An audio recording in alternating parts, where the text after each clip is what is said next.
మరి చిన్న ప్రార్థన చేద్దాం. చిన్న ప్రార్థన చేసి మనము ప్రారంభించుకుందాం. పరిశుద్ధుడైన తండ్రి, మహాఘనుడా, గొప్ప దేవా, నీకు స్తోత్రాలు చెల్లిస్తూ ఉన్నాం.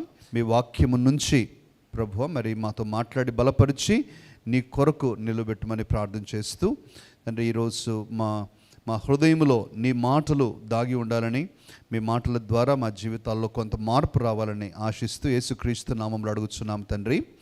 Amen, amen.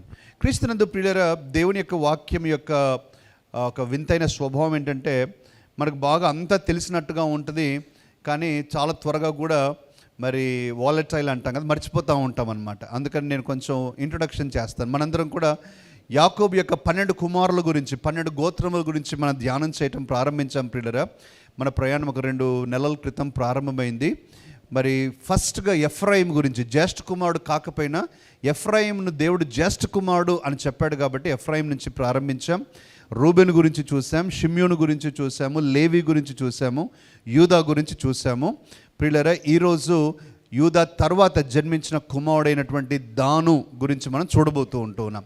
చాలా ఇంట్రెస్టింగ్ థింగ్స్ ప్రియులారా. నేను కూడా ఎప్పుడు ఊహించలేదు ఈ 12 గోత్రాల నుంచి ఇంత అద్భుతమైనటువంటి సత్యాలు నేర్చుకోగలమా అని నేను ఊహించలేదు. కానీ దేవుడు నన్ను నడిపించినప్పుడు as I began to dig deeper into the word of God, దేవుని యొక్క వాక్యం లోతుల్లోనికి వెళ్ళే కొలది ప్రియులారా ఎంతో అద్భుతంగా దేవుడు మాట్లాడటం మరి నాకు సహాయం చేస్తూ వచ్చాడు. అవే నేను మీతో పంచుకుంటూ ఉన్నాను ప్రియులారా.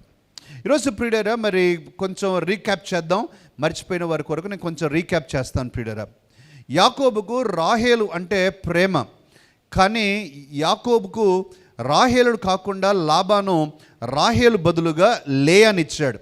లేయానిచ్చినప్పుడు ప్రియులారా యాకోబు మరి ఫీల్ అయ్యాడు. నేను ఈ రాహేలు కొరకు 7 సంవత్సరాలు కష్టపడ్డాను కదా, రాహేలుని ఇవ్వకుండా లేయానిచ్చావు అనగా లాబాన్ అన్నాడు, మరి మా కుటుంబాల్లో పెద్ద కుమార్తెకు లేకపోతే మా యొక్క సహోదరికి వివాహం కాకుండా చిన్నామకు వివాహం చేయటం సంస్కృతి కాదు అని చెప్పి దాటేశాడు. నీకు నిజంగానే రాహేలు కావాలి అని అంటే మరలా 7 సంవత్సరాలు కష్టపడ్డాడు ప్రేమ కొరకు. ప్రేమ అట్లాంటి చేస్తుంది ప్రియులారా. ప్రేమ ఉంటే అంత కష్టపడేటట్టు చేస్తుంది.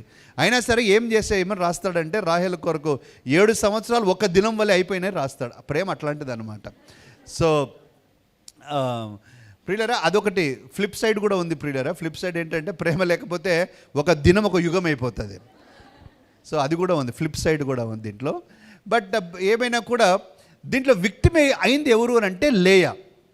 రాహేలుకు ఏ ప్రాబ్లం లేదు, యాకోబు దొరుకుతున్నాడు. యాకోబు కూడా కొద్ది నిదానంగా అయినా కూడా రాహేలు దొరికింది.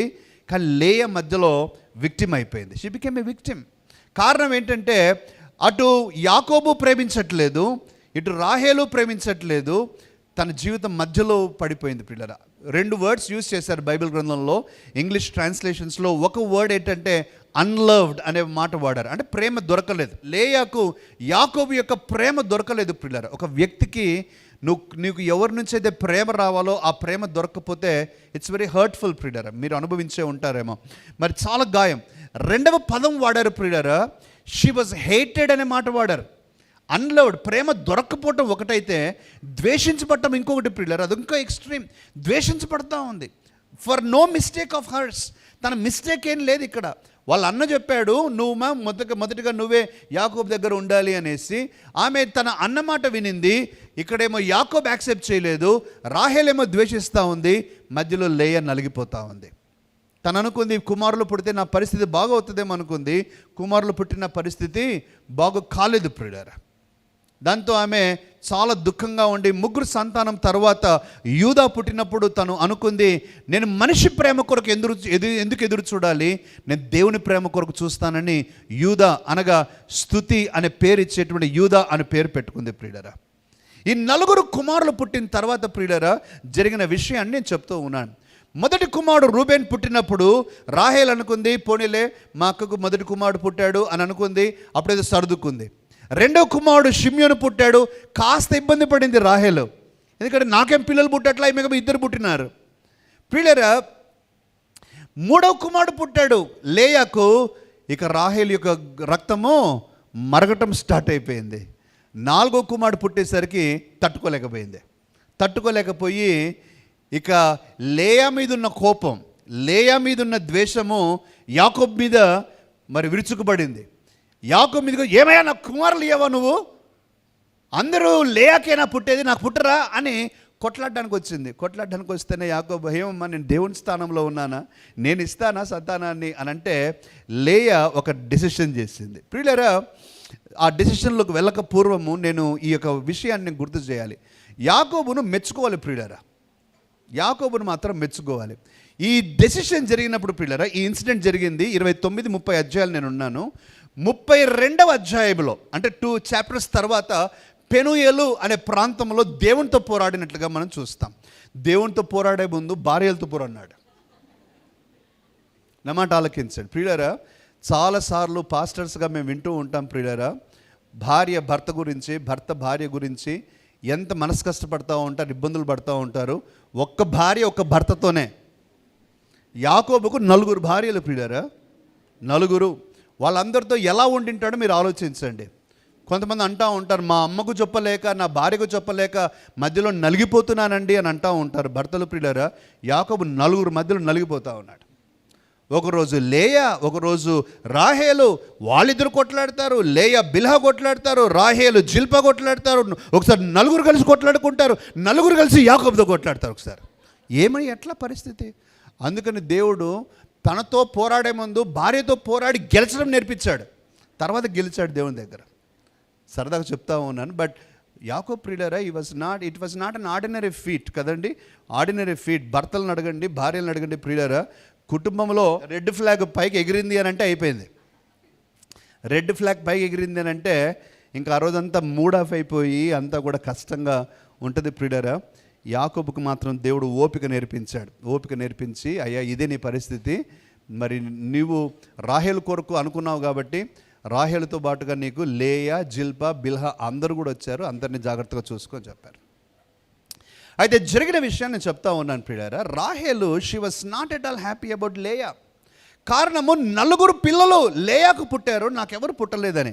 ఏదో ఒక సామెత ఉంటుంది కదండి, నేను కింద పడ్డానని కాదు కానీ ఎవరో చూసి నవ్వారని అన్నట్టుగా. ఇప్పుడు రాహేల్ యొక్క ప్రాబ్లం ఏంటంటే తనకు సంతానం లేదని కాదు, తన ప్రాబ్లం ఏంటంటే లేక 4 సంతానం ఉన్నారని. కాబట్టి ఏం చేసిందంటే ఆమె వచ్చి యాకోబుతో అనింది, అయ్యా నాకు సంతానం కలగట్లేదు కదా, నా సేవకురాలైనటువంటి బిల్హా నా దగ్గర ఉంది కదా, నా దాసి ఉంది కదా, నువ్వు బిల్హాను తీసుకో, బిల్హాకు పుట్టిన కుమారులు నా కుమారులుగా నేను స్వీకరిస్తాను అని బిల్హాను యాకోబుకి ఇచ్చింది ప్రియులారా. బైబిల్ గ్రంథంలో ఇలాంటి పని చేసినటువంటి మరి ఒక స్త్రీ ప్రియులారా ఎవరండి? షారా. కరెక్ట్గా చెప్పారు. షారా కూడా అదే చేసింది. షారా ఏమనింది అబ్రాహాముతో, నాకు సంతానం కలగట్లేదు కదా, హాగరును తీసుకో అనింది.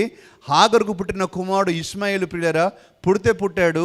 ఇప్పటి వరకు మనకు కొట్లాడలే, ఇప్పటి వరకు మనకు సమాధానం. ప్రపంచంలో ఇప్పటి వరకు పోరాటాలే జరుగుతూ ఉన్నాయి ఆ రోజు చేసిన నిర్ణయాన్ని బట్టి. ప్రియులారా, రాహేలు చేసిన నిర్ణయాన్ని బట్టి కూడా అంతటి గంభీరమైన నష్టం జరిగింది ప్రియులారా. ఈరోజు నేను చూపిస్తాను. She was little bit in a hurry. దేవుడు తను విజిట్ చేయగలడు, కానీ ఆమె తొందరపాటు వల్ల ప్రియులారా ఒక పరిస్థితి వచ్చేసింది.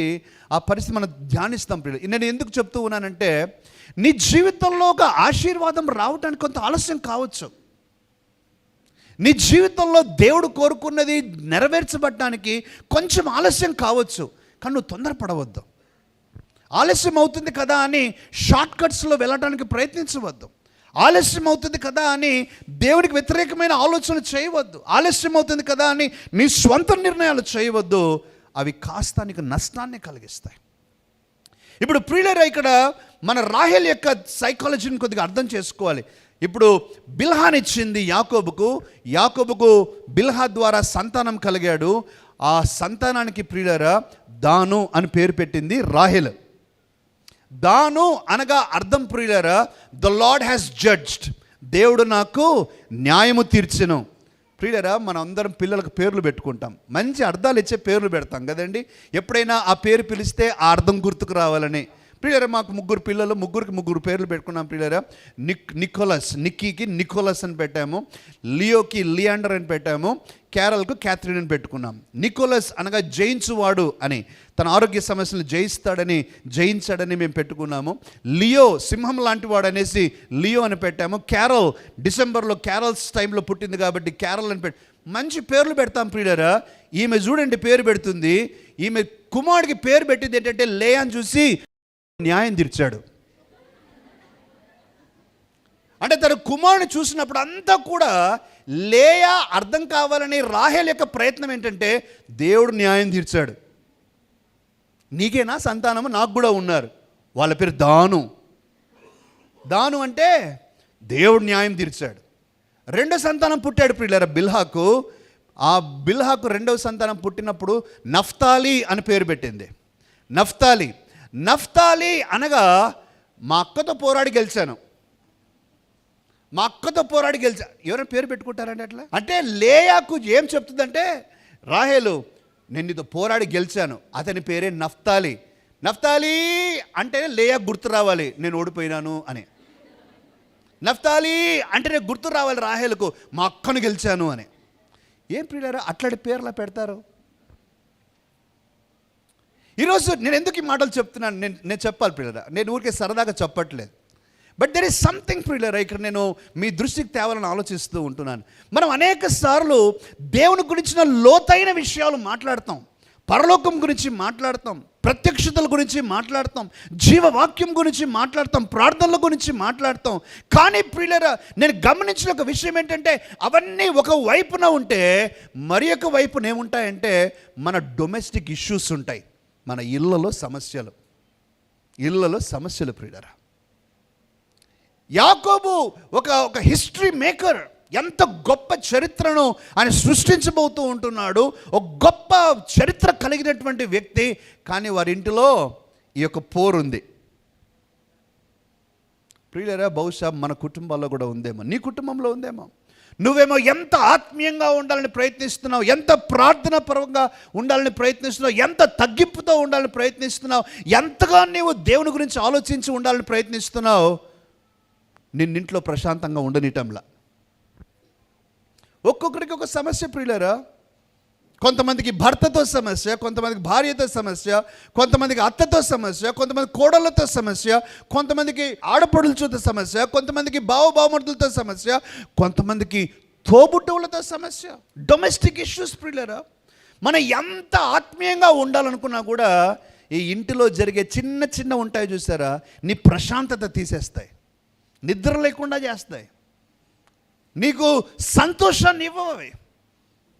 నువ్వు ఎంతగా ఉన్నతమైన ఆలోచనలు కలిగి ఉంటావో వీళ్ళు ఇక్కడ చింపిరి చిన్న విషయాల కొరకు నిన్ను ఉండని సమాధానంగా బ్రతకనివ్వరు. అలాగే జరుగుతూ ఉంది. వారి ఇంటిలో పరిస్థితి ఎలా ఉందంటే రాహేలు లేయా ఇద్దరు కూడా గొడవ పడుతున్నట్లుగా, ఎప్పుడు కూడా పోరు పడుతున్నట్లుగా, ఇక పిల్లలకు పేర్లు కూడా పెడుతున్నారు ఒకటేసారి. ఇట్లా పేర్లు పెట్టి చేస్తూ ఉన్నారు. మధ్యలో లేయా మాత్రం నలిగిపోతూ ఉంది. ఈరోజు ప్రియ సహోదరుడా సహోదరి, నీ జీవితంలో కూడా ఈ డొమెస్టిక్ ఇష్యూస్ ఉన్నాయేమో ప్రియులారా. నేను ఈ మాటను చెప్పాలి ప్రియులారా. ఈరోజు మనందరం కూడా గమనించాల్సిన ఒక జీవిత సత్యము, చేదైన జీవిత సత్యం ఏంటంటే నా అనుకున్న వారు, నీ రక్త సంబంధికులు, నీ స్వంత వారు, నీ తోబుట్టువులు కావచ్చు, నీ సొంతంగా ఉన్నటువంటి వారు సహితము నిన్ను స్వచ్ఛమైన ప్రేమతో ప్రేమించలేకుండా అయిపోయారు. సేమ్ థింగ్ రాహేలుకు జెలసీ. ఎవరండి లేయా? రాహేలుకు సొంతం అక్క ప్రియులారా. సొంతం అక్కను, అరే మా అక్కకు దేవుడు నాకు కాకపోయినా మా అక్కకి ఇచ్చాడులే అని సంతోషంగా ఉందా? లేదు. జలసీతో స్టార్ట్ అయిపోయి హేట్రెడ్కి వెళ్ళిపోయింది. అసూయతో ప్రారంభమయ్యి ద్వేషించడం ప్రారంభమైంది. ప్రియులారా, this is the bitter truth of life. అందుకని నేను చెప్తున్నాను ప్రియులారా, మనిషిని మనం ద్వేషించమని చెప్పట్లేదు ప్రియులారా. మనిషి కంటే నీ ఆధారం నీ దేవుడై ఉండాలి. అందరిని ప్రేమిద్దాం, ఉన్నంతవరకు సంతోషంగా చూద్దాం, కానీ నీ బలము, నీ దాగుచోటు, నీవు మాత్రం దేవుణ్ణి కలిగి ఉండాలి. అప్పుడే నువ్వు జీవించగలవు. లేకపోతే నీ జీవితంలో కృంగిపోతావు, నీ జీవితంలో ముందుకు నడవలేవు. దిస్ ఇస్ ద ట్రూత్ ప్రియులారా మనకు నేర్పిస్తూ ఉన్నారు.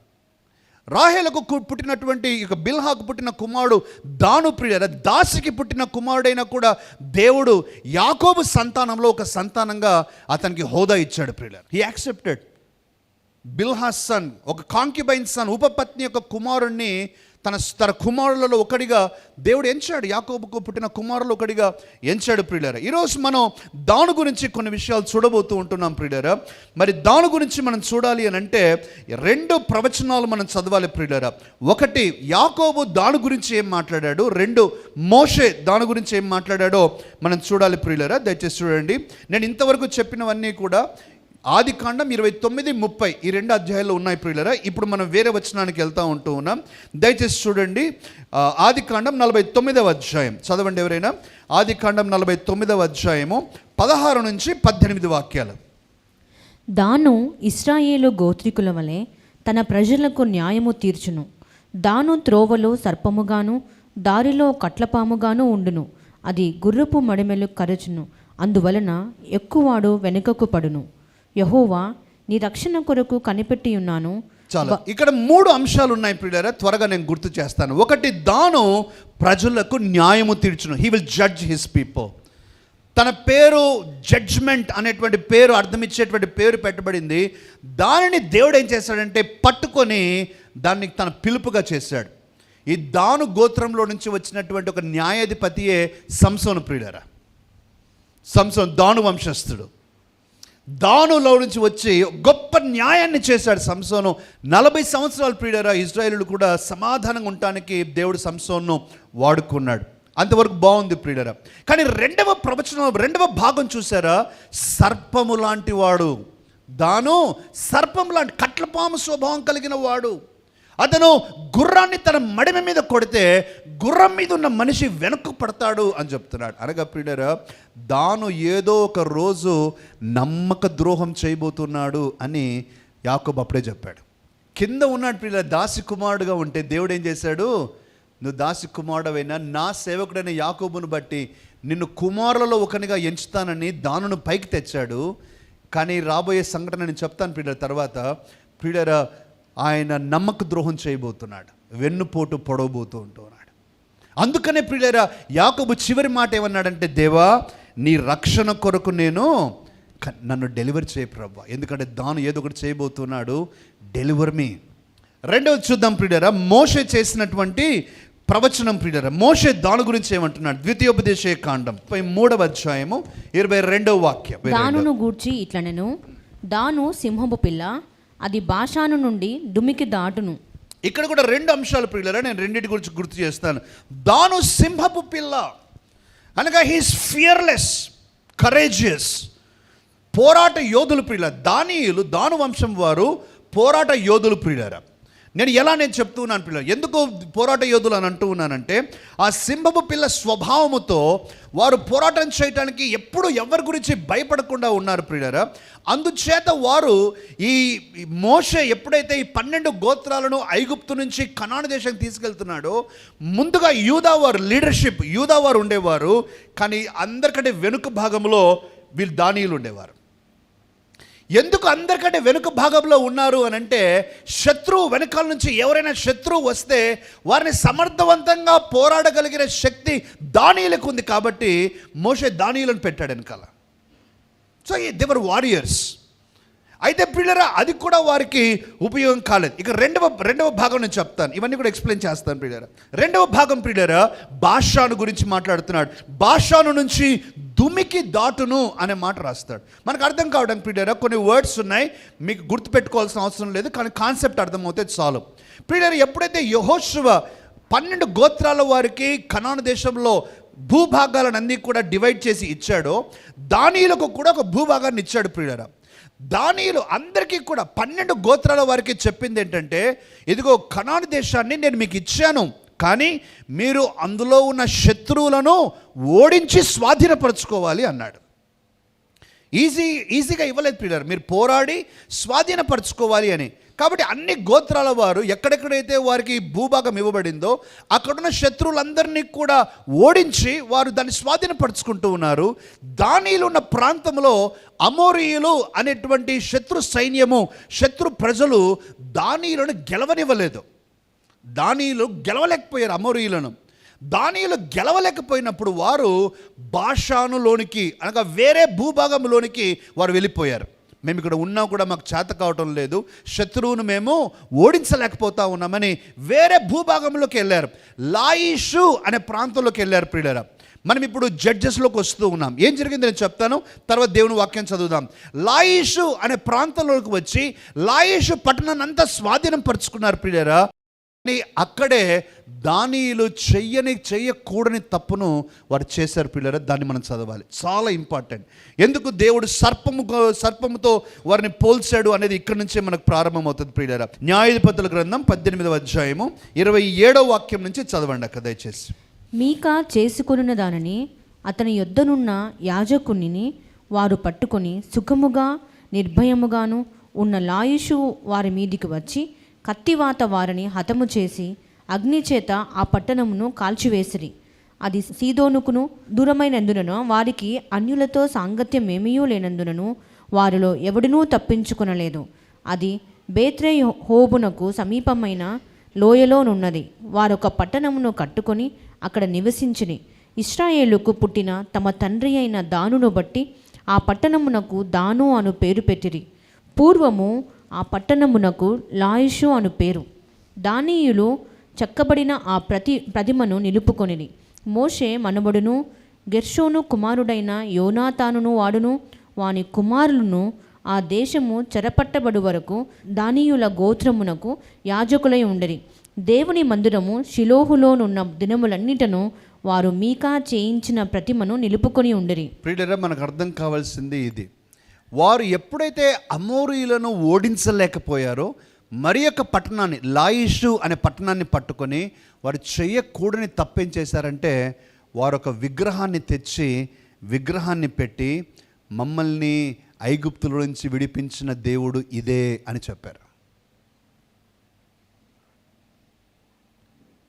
దేవుడు అందరినీ కూడా షిలోహుకు వెళ్ళి ప్రార్థన చేయమని అందరికీ చెప్పాడు ఇజ్రాయేలులకు. అక్కడ మందసం ఉండింది, అందరు షిలోహుకు వెళ్ళేవారు. కానీ దానియులు మాత్రం ఏం చేశారంటే దాన్ని ప్రక్కకు పెట్టేసి ఒక విగ్రహాన్ని పెట్టి వారు ఆ విగ్రహాన్ని పూజించడం ప్రారంభించారు. ప్రియులు, నా మాటలు జాగ్రత్తగా వినండి. ప్రారంభ దినాలలో మోషే సినాయి పర్వతం మీద ఉన్నప్పుడు అహరోను ఒక బంగారు దూడను చేయించినప్పుడే దేవుడు చాలా కోపగించుకున్నాడు. పైనుంచి క్రిందికి వచ్చిన తర్వాత దూడనంతా కూడా నాశనం చేసి బూడిద చేసి పడేశాడు మోషే. కానీ అన్ని రోజుల తర్వాత ఇప్పుడు దానియులు అఫీషియల్గా అధికారికంగా ఇజ్రాయిల్ గోత్రాల్లోనికి ఒక విగ్రహారాధనను ప్రవేశపెట్టారు. ప్రియులారా, దేవుడికి నచ్చలా. వారు అనుకున్నారు చిన్నదే కదా, ఏం కాదులే, ఎవరికి నష్టమేం లేదు కదా, ఏం కాదులే, మా కొరకు మాత్రమే ఉంది కదా, ఏం కాదులే అని వారు అనుకున్నారు. ప్రియులారా, లాంగ్ స్టోరీ షార్ట్, ఇక్కడ ప్రారంభమైన ఈ చిన్న తప్పు ఎంతవరకు దారితీస్తే నేను చెప్తున్నాను. ప్రియులారా, నేను ముందుకు వెళ్తున్నాను. ప్రియులారా, కొన్ని సంవత్సరాల తర్వాత సౌలు రాజు అయ్యాడు. సౌలు తర్వాత దావీదు రాజు అయ్యాడు. దావీదు తర్వాత సొలొమోన్ రాజు అయ్యాడు. మీ అందరికి గుర్తుంది కదండి.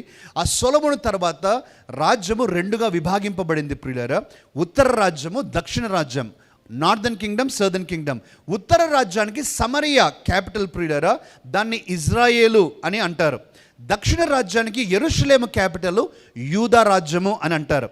దక్షిణ రాజ్యానికి అనగా సదర్న్ కింగ్డమ్కు రెహబాము, సొలొమోను కుమారుడైన రెహబాము రాజుగా ఉన్నాడు. ఉత్తర రాజ్యానికి అనగా ఇజ్రాయెల్ రాజ్యానికి యెరోబాము రాజ్యంగా ఉన్నాడు. ఇక్కడ చాలా ఇంపార్టెంట్ డెసిషన్ చేశాడు యెరోబాము. ప్రియులారా, మీకు అర్థం కావాలంటే మనకు యునైటెడ్ ఆంధ్రప్రదేశ్, సంయుక్త ఆంధ్రప్రదేశ్ రాష్ట్రము డివైడ్ అయిన రీతిని మీకు గుర్తు చేసుకోవాలి. ప్రియులారా, ఏం జరిగింది మనకంటే బాగా డెవలప్ అయినటువంటి హైదరాబాద్ ఎక్కడికి వెళ్ళిపోయింది? తెలంగాణకి వెళ్ళిపోయింది. ఇప్పుడు మనకి ఏం లేకుండా అయిపోయింది. సరిగ్గా అక్కడ కూడా అదే జరిగింది. బాగా డెవలప్ అయిన యెరూషలేము దక్షిణ రాజ్యానికి వచ్చేసింది. ఇప్పుడు నార్దర్న్ కింగ్డమ్, ఉత్తర రాజ్యంలో ఏం లేదు. అప్పుడు యెరోబాము ఒకటి ఆలోచించాడు ప్రియులారా. చూడండి, ఇప్పుడు చూడండి ఏం ఆలోచించాడు నేను చెప్తూ ఉన్నాను ప్రియులారా. రాజుల మొదటి గ్రంథం 12వ అధ్యాయం 25 నుంచి చదవండి అర్థం కావడానికి. తరువాత యెరోబాము ఎఫ్రాయిము మన్యమందు షెకెమును పట్టణము కట్టించి అచ్చట కాపురముండి అచ్చట నుండి బయలుదేరి పెనుయేలును కట్టించెను. ఈ జనులు యెరూషలేమునందున్న యెహోవా మందిరమందు బలులు అర్పించుటకు ఎక్కిపోచుండిన ఎడల ఈ జనుల హృదయము యూదారాజైన రెహబాము అను తమ యజమానుని తట్టు తిరుగును. అప్పుడు వారు నన్ను చంపి యూదారాజైన రెహబామునొద్ద మరలా చేరుదురు. రాజ్యము మరలా దావీదు సంతతి వారిదగును. మీకు అర్థమైంది కదండి యెరోబాము ఏం ఆలోచిస్తున్నాడు. యెరోబాము ఏమనుకుంటున్నాడంటే పదే పదే వీరు యెరూషలేముకు పోతా ఉంటే వారి మనస్సు తిరగవచ్చు. యెరూషలేముకు పోకుండా నేను చేయాలి, ఇప్పుడు యెరూషలేముకు పోకుండా వారు ఇక్కడే ఉండేటట్లుగా నేను ఏదో ఒకటి చేయాలి అని ఆయన 2 ప్రతిమలను ప్రతిష్ఠించాడు. ఒకటి బేతేల్ అనే పట్టణంలో చేశాడు, రెండవది దాను అనే పట్టణంలో. చదవండి అక్క, ఇప్పుడు చదవండి. యెరోబాము తన హృదయమందు తలంచి ఆలోచన చేసి 2 బంగారపు దూడలు చేయించి జనులను పిలిచి, యెరూషలేమునకు పోవుట మీకు బహు కష్టము. ఇశ్రాయేలు వారలారా, ఐగుప్తు దేశంలో నుండి మిమ్మును రప్పించిన మీ దేవుడు ఇవే అని చెప్పి ఒకటి బేతేలునందును ఒకటి దానునందును ఉంచెను. దాను వరకు ఈ రెంటిలో ఒక దానిని జనులు పూజించుట వలన రాజు చేసిన కార్యము పాపమునకు కారణమాయను. చాలక ప్రియులరా, ఎక్కడ ప్రారంభమైంది మీకు గుర్తుందా? ఇందాక మనం చదివాము. ఎప్పుడైతే అమోరీలను ఓడించలేక వారు ఒక పట్టణానికి, లాయిష్ అనే పట్టణానికి పోయారో ఒక విగ్రహాన్ని పెట్టుకున్నారు. అక్కడ ప్రారంభమైన ఆ పాపం ప్రియులరా ఎంతవరకు దారి తీసిందంటే ద సేమ్ సిటీ ఎక్కడైతే వారు ప్రతిమను పెట్టారో it has become national Idol capital, జాతీయ విగ్రహ రాజధానిగా మారిపోయింది. చిన్న విషయం ప్రియులరా, అప్పట్లో ఇన్సిగ్నిఫికెంట్, అప్పట్లో ఎవరు పట్టించుకోవాలా. కానీ ఇప్పుడు అది పెరిగి పెరిగి పెరిగి పెరిగి ఎంతవరకు అయింది, ఒక రాజ్యమంతా కూడా విగ్రహారాధన చేయటానికి అది అయిపోయింది. చాలా ఇంపార్టెంట్ విషయాలు నేను చెప్తున్నాను ప్రియులరా, దాని గురించి మనం నేర్చుకునేవి ఇవే. ప్రియులరా, మన జీవితాల్లో చాలాసార్లు మన యొక్క బలహీనతలు కానీ మనం చేసే పాపాలు చిన్నవే ఉంటాయి ప్రియులరా, చిన్నవే.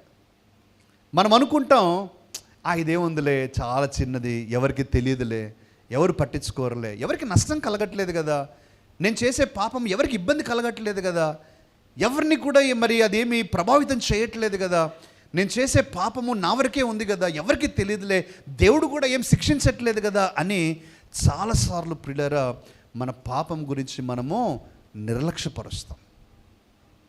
మనకు అర్థం కావడానికి ఒక చిన్న ఇల్లస్ట్రేషన్ చెప్తాను ప్రియులారా. మన ఇంటిలో వారానికి ఒకసారి కానీ 2 వారాలకు ఒకసారి కానీ కసు ఉడ్చుకొని బూజు దులుపుతాం ప్రియులారా. నీవు 2 వారాలకు ఒకసారి బూజు దులిపితేనే ఇల్లు శుభ్రంగా ఉంటుంది ప్రియులారా. నాతో పాటు మీరు ఆలోచించండి, మీరు ఇల్లు ఊడ్చకుండా బూజు దులపకుండా 1 సంవత్సరం రోజులు మీ ఇంటిని పెడితే ఏమవుద్ది? ఒక మూలలో ప్రారంభమైనటువంటి బూజు ఇల్లంతా వచ్చేస్తుంది. ఎక్కడో మూలకు ఉండేటువంటి బూజు ఇప్పుడు నువ్వు నడిచే కొద్దీ కూడా నీ మొహానికి తగులుతూ ఉంటుంది. మీకు అర్థమవుతుందా? ఇల్లంతా స్ప్రెడ్ అయిపోద్ది. స్లోగా ప్రియులారా గోడలన్నీ పగుళ్ళు వస్తాయి, స్లోగా పురుగు పుట్ర చేరుకుంటుంది. ఎవరు మనుషులు లేకపోతే ప్రియులారా అన్నీ కూడా పగుళ్ళు వచ్చేసి పిల్లలుగా పడిపోవటం ప్రారంభమవుతుంది. కానీ ఎక్కడి నుంచి ప్రారంభమైంది ప్రియులారా? అది చిన్న బూజు, చిన్నదే. Listen to me please. I want to make this statement which I want you to keep in your heart. What you allow in your life will always grow. What you allow in your life will always grow. నువ్వు దేనికైతే పెరగటానికి అనుమతిస్తావో, లేక దేని గురించి అయితే నువ్వు పట్టించుకోకుండా ఉంటావో అది ఎప్పుడు పెరుగుద్ది నీ లైఫ్లో. నీకున్న బలహీనత కోపమా? నువ్వు కోపం గురించి పట్టించుకోలేదనుకో నీ జీవితంలో పెరుగుతానే ఉంటుంది, అది తగ్గదు. నీలో జెలసీ ఉందా?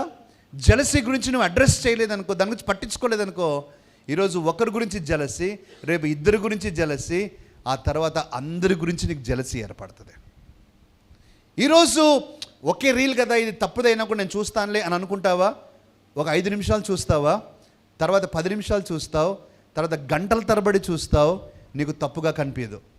కారణం ఏంటంటే you are allowing it to grow, you are allowing it, నీ పర్మిషన్ ఇచ్చేసావు. అందుకనే ప్రియుల, దానియేలు నుంచి నేర్చుకోవాల్సింది ఇదే. నువ్వు చేసే ఏ చిన్న తప్పైనా కూడా, ఏ చిన్నదైనా అది పెద్ద నష్టం కలిగించకపోవచ్చు అప్పుడే, కానీ అది నేను చేసే తప్పు అని నీకు తెలిసిన వెంటనే దాన్ని ఆపేయాల్సిన బాధ్యత, దాన్ని కట్ చేయాల్సిన బాధ్యత నీదే. Nobody will do it for you, nobody will do it for you.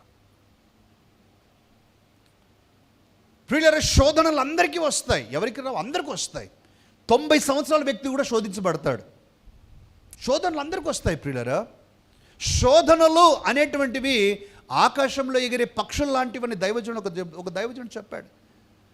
ఆకాశంలో ఎగిరే పక్షులు లాంటివి. ఆ పక్షులు ఎగరకుండా నువ్వు చేయలేవు. ఆకాశంలో పక్షులు ఎగరకుండా మనం చేయగలమా? చేయలేం ప్రియులారా. కానీ నువ్వు చేయగలిగింది ఏంటంటే, ఆ పక్షులు నీ తలలోకి వచ్చి గూళ్ళు పెట్టుకో. You can stop them from building a nest. ఈరోజు అదే మనం నేర్చుకోవాలి. నీ జీవితంలో చిన్నదే కదా, పర్వాలేదులే, ఎవరికి ఏం కాదులే, నా మట్టుకే ఉంది కదా అని అనుకుంటున్నావేమో, అది రాను రాను పెరిగి పెరిగి పెరిగి ఎంతో భయంకరమైనటువంటి నష్టాన్ని, ఎంత నష్టం తెచ్చింది చెప్పమంటారు ప్రియులారా? దానియేలు చేసిన పాపం దేవునికి నచ్చలేదు. ఎంతగా దేవుడు హేట్ చేశాడు, ద్వేషించాడంటే ఆ విషయాన్ని ప్రకటన గ్రంథంలో 7వ అధ్యాయంలో ప్రియులారా 12 గోత్రాల గురించి రాసి, ఏర్పరచబడిన వారు వీరని 144,000 మంది గురించి రాస్తాడు. ఒక్కొక్క గోత్రానికి 12,000 మంది లాగా రాస్తాడు ప్రియులారా. దానిలో దాను గోత్రాన్ని తీసేశాడు దేవుడు. దాను గోత్రం లేదు. He struck it off. Are you with me? He struck it off. దాను, నువ్వు చేసిన పాపం, నువ్వు చేసిన కార్యం నాకు నచ్చలా. నీతో ప్రారంభమైన పాపము నా జనులందరూ పాపం చేయటానికి కారణమైంది అని దేవుడు ఆ పేరు తీసేశాడు.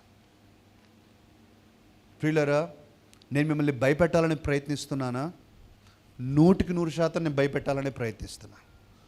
కారణం ప్రియులారా, ఇది అంత గంభీరమైన విషయం. అది this is such a significant thing. Whatever sin you are allowing in your life, maybe it's insignificant now, but it is going to cause a big loss in the future. ఇంకో మాటను చెప్తాను పిల్లరా, ఇంకో మాట చెప్తున్నాను. దానియేలు గురించి రెండో విషయం మనం నేర్చుకోవాలి. ఇంకోటి, దాను ఏదైతే వారు పాపం చేశారో వారి మట్టుకే అది ఉండలేదు. వారి దగ్గరికి లిమిట్ అవ్వాల. అది ప్రారంభంలో వారి దగ్గర మాత్రమే ఉండింది. కానీ రాను రాను ప్రియులరా అందరూ కూడా నష్టపోయేటట్లుగా అది కారణమైంది. ఈరోజు నేను చెప్పే మాట రెండవది ప్రియులరా, నువ్వు చేసే తప్పు ఈరోజు నీ వరకే ఉండవచ్చు, కానీ రానున్న రోజులలో అది నీ కుటుంబాన్ని ఎఫెక్ట్ చేస్తుంది. నీకు సంబంధమైన వారందరిని ఎఫెక్ట్ చేస్తుంది. నీ భార్య, బిడ్డలు, నీ రక్త సంబంధికులు, నీ స్నేహితులు, నువ్వు ఎవరెవరితో అయితే రిలేషన్లో ఉన్నావో వారందరినీ ఎఫెక్ట్ చేస్తుంది నీ పాపం. టైటానిక్ గురించి మనందరం విన్నాం. టైటానిక్ అనగానే ప్రియులారా అన్సింకబుల్, ఇది మునిగిపోజాలనిది అని పేరు పెట్టారు. They were proud that they build that such unsinkable ship. కానీ మునిగింది ప్రియులారా.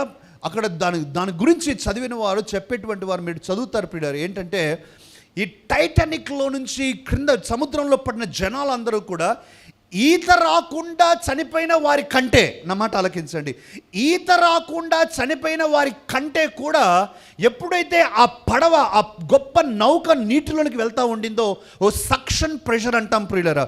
సక్షన్ ప్రెషర్ సైన్స్ స్టూడెంట్స్కి అర్థమవుతుంది, పీల్చేస్తుంది అనమాట. నీళ్ళల్లోకి వెళ్తున్నప్పుడు ఆ సక్షన్ ప్రెషర్తోని ఈత రాకుండా చనిపోయిన వారి కంటే ఎక్కువ సంఖ్య సక్షన్తో చచ్చిపోయారు. అది లాగేసింది లోపలికి. అర్థమవుతుందా? తండ్రులారా, తల్లులారా, పిల్లలారా, యవనస్తులారా, నీ కుటుంబము క్షేమము కోరే వ్యక్తివైతే, నీ వారి గురించి నీ క్షేమం కోరే వ్యక్తివైతే, నీ కుటుంబం వారు అవమానపరచబడకూడదు, రేపు పొద్దున నష్టపోకూడదు అని నీకు ఇష్టమైతే నువ్వు పాపం చేయటం ఆపాలి. దాను నేర్పించేది అదే. మనకు దాను నేర్పించేది అదే. కేవలం దాను మాత్రమే నష్టపోలా, దానుతో బాటుగా రాజ్యమంతా కూడా నష్టపోయింది. నీ జీవితంలో ప్రియులారా, దీని పరిష్కారం ఒకటే. Let us live a good life. Let us live a good life. మన మధ్యలో ప్రార్థనలో డానియల్ అన్న మంచి మాట అన్నారు. I liked it. God is not looking for perfect people, God is looking for honest people. God is not looking for perfect people. మనలో ఏ ఒక్కరు కూడా సంపూర్ణులు కాదు ప్రియులారా. I'm like a saint, I'm like an Angel అని ఎవరు చెప్పలేం ప్రియులారా. కానీ యథార్థత కలిగి ఉండగలం మనం. దేవా, నాకు ఈ బలహీనత ఉంది, నాలో ఈ తప్పు ఉంది, నేను జయించాలని ఆశపడుతున్నాను. మన యథార్థత మనల్ని నిలబెడుతుంది ప్రియులారా. దాను గురించి చూడండి. చిన్న కింద దాసి కుమారుణ్ణి దేవుడు ఏం చేశాడు? పైకి లేవనెత్తి నా కుమారుడు అని పిలవగలిగినట్లుగా హెచ్చించాడు. కానీ దాను మాత్రం దేవుడిచ్చిన కృపను కాలదనుకున్నాడు.